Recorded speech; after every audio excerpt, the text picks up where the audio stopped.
we are feeling truly inspired to other of health and medical education show.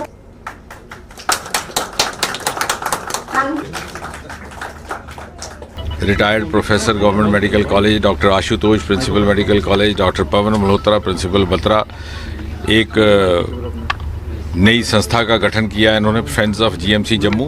और मुझे लगता है कि जिस प्रकार से प्रधानमंत्री श्री नरेंद्र मोदी जी ने हमारे आगे एक लक्ष्य रखा है विकसित भारत का, उसकी दृष्टि से जहां हम खड़े हैं उससे आगे बढ़ने के लिए हम फ्रेजाइल 5 से फर्स्ट 5 इकोनॉमी में पहुंच गए। बहुत जल्दी हम चौथे दर्जे, तीसरे दर्जे और पहले अव्वल दर्जे पर पहुंचेंगे। तो उसके लिए लाजिम है कि एक इंटेग्रेटेड तरीके के साथ हमारा आगे की यात्रा रहे।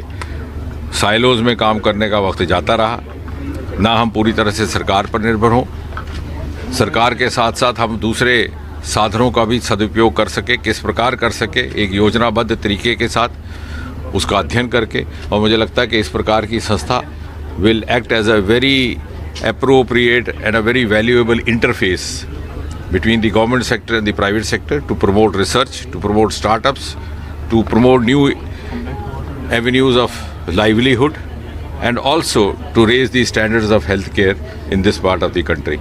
खासतौर एक ऐसे समय में जब we have a series of success stories which are being hailed across the world. We were the first to come out with a COVID vaccine.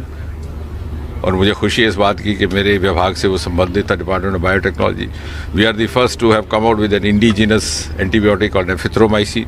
अभी हाल ही में हमारा एक सफल जीन थेरेपी का प्रयोग रहा। तो ये सारे हमारे सरकारी विभागों के द्वारा किए जाने वाले ऐसे सफल प्रयोग हैं जिनको प्राइवेट सेक्टर के साथ इंटेग्रेटेड करके जाम में पहुंचाया गया। और मोदी जी के ही सपोर्ट के साथ उनकी पैटरेज के साथ हम आज नेशनल रिसर्च फाउंडेशन स्थापित करने में कामयाब हुए वेरी रिसेंटली, जिसका नाम अनुसंधान